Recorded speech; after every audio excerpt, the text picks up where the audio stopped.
मंडळी, 19 मार्चला आहे गुढीपाडवा आणि या दिवशी गुढी उभारण्याचा शुभ मुहूर्त काय असणार आहे ते बघूया.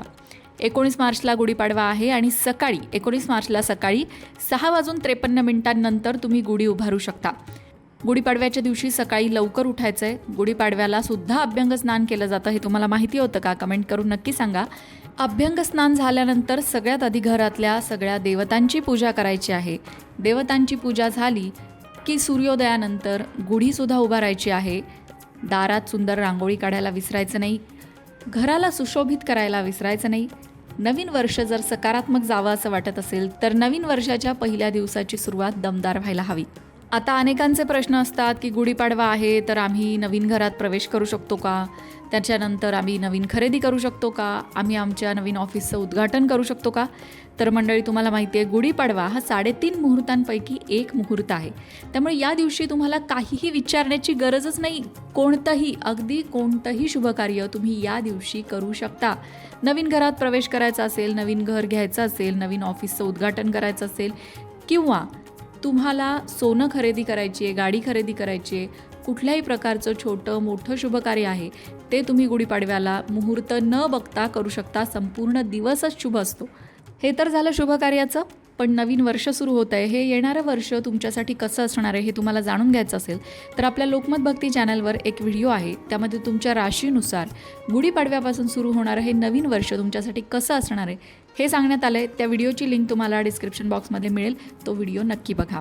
आता बोलूया गुढीपाडव्याला जो स्पेशल नैवेद्य केला जातो किंवा गुढीला जी लिंबाची पानं लावली जातात त्याबद्दल.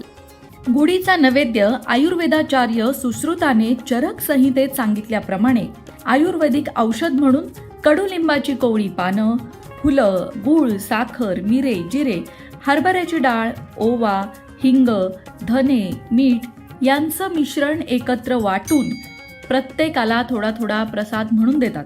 यासाठी की जरी आयुष्याची किंवा दिवसाची किंवा वर्षाची सुरुवात कडू झाली तरी शेवट गोड व्हावा, हाच संदेश यातून मिळतो. खरं तर हे चूर्ण रोज चमचाभर घेतल्यास आयुष्यभर निरोगी आयुष्याचा लाभ होतो. त्यामुळे दुर्धर व्याधी दूर होतात. शरीर तेजस्वी होतं. तो तिक्त रस आहे जो शरीराला अत्यावश्यक आहे. तो शीत आहे. चंदनाच्या खालोखाल त्याचा गंध उगाळून सर्वांगाला लावतात. म्हणजे शरीरातील उष्णता कमी करण्याचं काम तो करतो. कडुलिंब इतका आरोग्यदायी असतो म्हणून तर आपल्याला गुढीपाडव्याच्या दिवशी सुद्धा आंघोळीच्या पाण्यात कडुलिंबाची पानं टाकायला सांगितली जातात. बाळंतिणीला तर कडुलिंबाच्या पानांचा रस प्यायला दिल्यास बाळंत रोग होत नाही असंही म्हणतात. कडू गोड जीवनात अनेकदा येतात. ते गिळून टाकायची सवय व्हावी म्हणून म्हणतात की व्यवहारात नेहमी कटू असावं म्हणजे शेवट गोड होतो. आणि नेमकं तेच आपल्याला नको असतं किंवा आवडत नाही. आपण नेहमी टाळतोच. जे नेहमी अटळ असतं, जे नको असतं तेच आपल्या नशिबी येतं. आणि म्हणूनच जे मिळालं तेच गोड मानून घ्यावं. औषध नेहमी कडूच असतं पण ते आपण कसं गोड करून घेतो त्यावर आपलं आरोग्य ठरतं. थोडक्यात काय तर कडुलिंब हा आपल्या आरोग्यासाठी वरदान तर आहेच आणि म्हणूनच यामागे एक पर्यावरणाचा संदेश सुद्धा आहे. झाडे लावा, झाडे जगवा. लिंब हे ऑक्सिजन पुरवणारं झाड आहे. त्याची पानं हवा शुद्ध करतात. पूर्वी घराच्या आजूबाजूला एकतरी लिंबाचं झाड असायचं. लिंब, चिंच, आंबा, वड, पिंपळ, साग, पळस, औदुंबर ही झाडं गावात भरपूर असायची. त्यांचं संवर्धन केलं जायचं.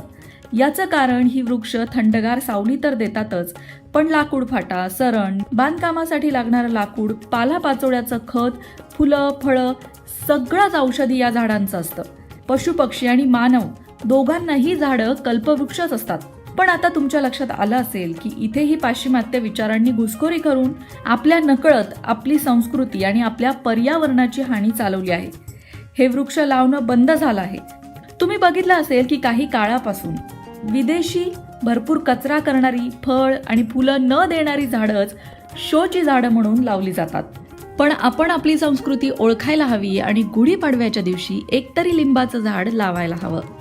मंडळी, कडुलिंबाच्या पानांचं महत्त्व तर तुमच्या लक्षात आलंच. पण गुढीपाडव्याला आणखीन एक गोष्ट केली जाते आणि ती म्हणजे नवीन पंचांग विकत आणलं जातं आणि नवीन पंचांगाचं वाचन केलं जातं. पण असं का केलं जातं तेही जाणून घ्यायलाच हवं. कारण आपला सण आहे तर आपल्या सणाबद्दल आपल्याला संपूर्ण माहिती असायला हवी, नाही का? हिंदू नववर्ष चैत्र शुद्ध प्रतिपदेला सुरू होतं. हा दिवस गुढीपाडवा या सणाने सुरू होतो. वर्ष सुरू होण्याआधीच बाजारात नवीन वर्षाचं पंचांग उपलब्ध होतं.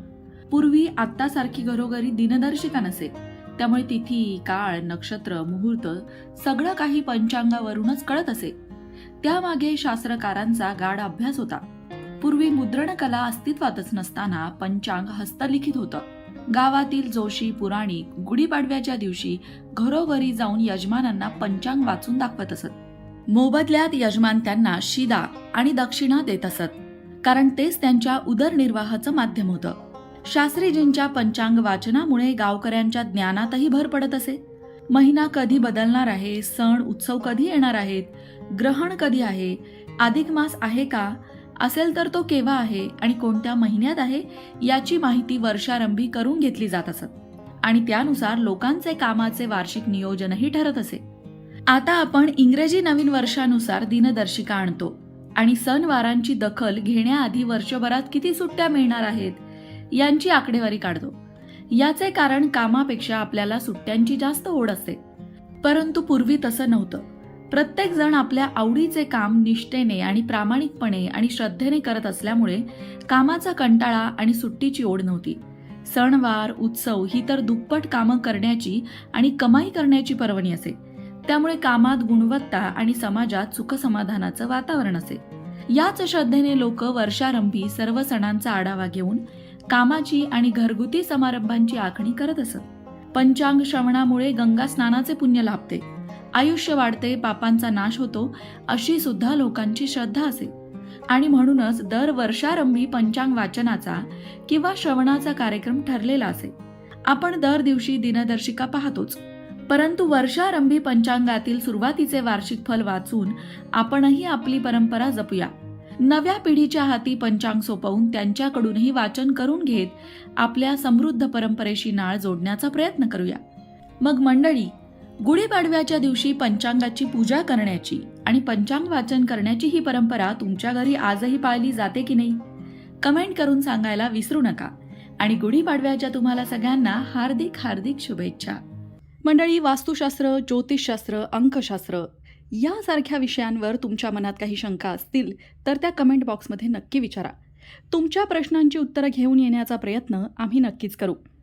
त्याचबरोबर आणखीन कोणत्या विषयांवरचे व्हिडिओ तुम्हाला ऐकायला आवडतील ते सुद्धा कमेंट करून सांगा, म्हणजे तुम्हाला हव्या असणाऱ्या विषयांवर सुद्धा व्हिडिओ घेऊन आम्ही येऊ.